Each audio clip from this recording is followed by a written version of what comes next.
lecture, we will talk about types of adverb. The first type which we will discuss in today's lecture is adverb of manner, and the second one is adverb of reason.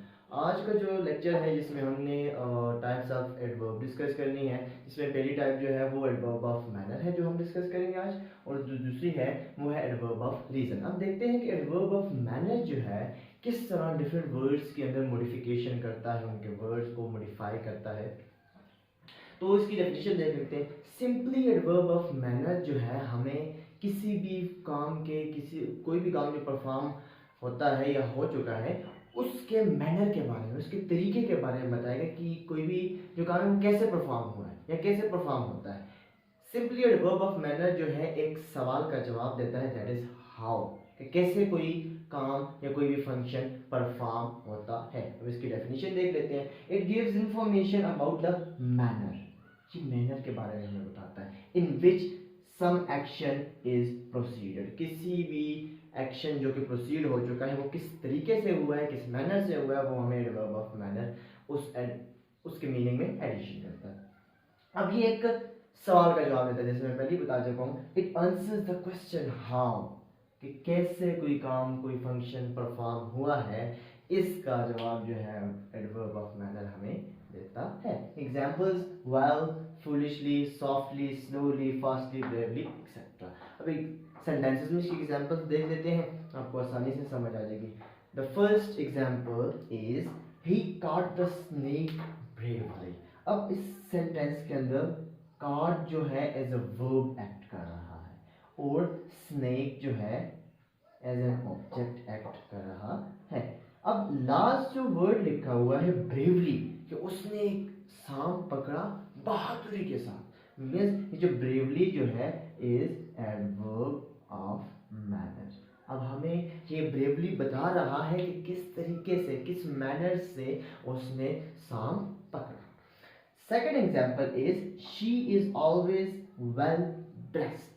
अब इस sentence के अंदर dressed जो है as a verb act कर रहा है। Well जो है हमें ये बात बताता है कि वो जो ड्रेस्ड हुई भी है वो किस तरीके से ड्रेस्ड हुई भी है। तो she is always well dressed. In this sentence well is acting is adverb of manner. इस सेंटेंस के अंदर वेल जो है हमें ये बात बता रहा है कि वो जो लड़की है वो हमेशा वेल ड्रेस्ड रहती है, अच्छे कपड़े पहनती है। So in this way, adverb of manner tells us the manner of an action. Next two types of adverb are adverb of reason and adverb of affirmation.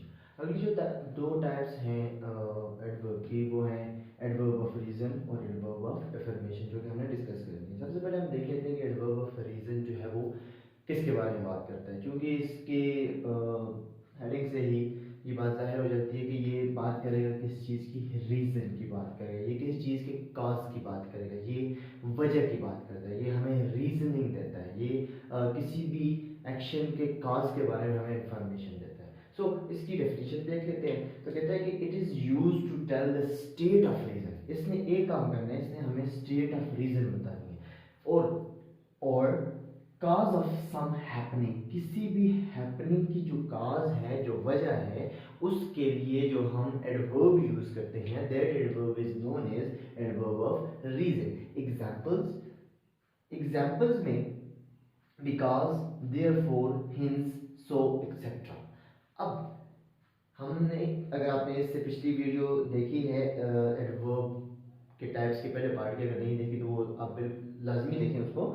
उसमें हमने ये बात कही थी कि जैसे एडवर्ब ऑफ प्लेस जो है वो वेयर का जवाब देता है, एडवर्ब ऑफ टाइम जो है वो व्हेन का जवाब देता है। इसी तरह एडवर्ब ऑफ रीजन जो है ये हमें वाई का जवाब देगा। मींस कि इस एडवर्ब को हम वाई का आंसर देने के लिए इस्तेमाल कर सकते हैं। हम सेंटेंसेस की एग्जांपल्स देखते हैं कि कैसे इस्तेमाल किया जाता है इसको। The first sentence is I therefore went to the market by myself. In this sentence, therefore is acting as a verb of reason. कहता है कि अब इस सेंटेंस में I therefore went to the market by myself में therefore जो है वो एडवर्ब ऑफ रीजन कैसे ऐड कर रहा है, वो ऐसे ऐड कर रहा है, वो कहता है कि एक काम हो चुका है और किसी ने आपकी हेल्प नहीं की, आपका काम नहीं किया, तो आप खुद जो है वो बाजार जाते हैं। अब मैं खुद बाजार गया, क्यों?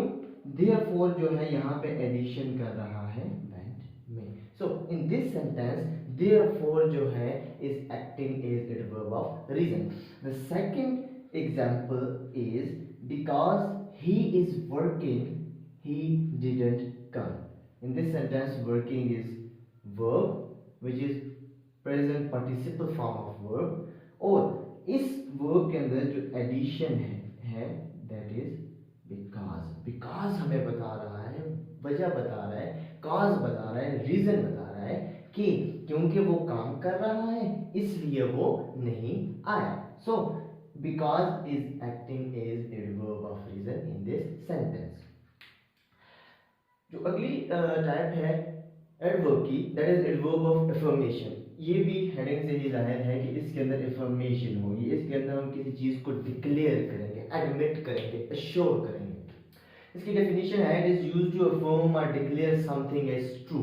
किसी भी चीज को ट्रू बताने के लिए, ठीक बताने के लिए, करेक्ट बताने के लिए, सही बताने के लिए जो एडवर्ब यूज होता है, जो अफर्मेशन के लिए, जो डिक्लेरेशन के लिए, किसी भी चीज की ट्रू बताने के लिए जो एडवर्ब यूज होगा, that adverb is adverb of affirmation. Example में surely, definitely, obviously, certain, indeed etcetera. Certainly भी यूज हो सकता है. सेंटेंसेस में एग्जांपल हम देख लेते हैं. In first sentence definitely you will win. यकीनी तौर पर बिल्कुल आप जीतेंगे. तो ये जो डेफिनेटली है यहाँ पे एक तो एडवर्ब ऑफ अफर्मेशन यूज हो रहा है और दूसरी बात ये भी है कि एडवर्ब ऑफ अफर्मेशन जो कि डेफिनेटली है ये एडिशन कर रहा है एक क्लॉज में जो कि यू विल विन है. So the second example is obviously, सही तौर पर बिल्कुल, I am going to school. जी बिल्कुल जाने के लिए तैयार हैं. सो इन दिस सेंटेंस एक स्टेटमेंट कि यू विल विन, इसको डिक्लेयर किया जा रहा है, इसको फर्म किया जा रहा है किसके थ्रू? डेफिनेटली के थ्रू. सो जब एडवर्ब किसी स्टेटमेंट के डिक्लेरेशन के लिए या उसकी अफर्मेशन के लिए इस्तेमाल हो एज अ कि वो स्टेटमेंट जो है वो ट्रू है, तो that adverb is known as adverb of affirmation. तो उस एडवर्ब को एडवर्ब ऑफ अफर्मेशन कहते हैं. In second sentence obviously is acting is adverb of affirmation. So these were the types of adverb.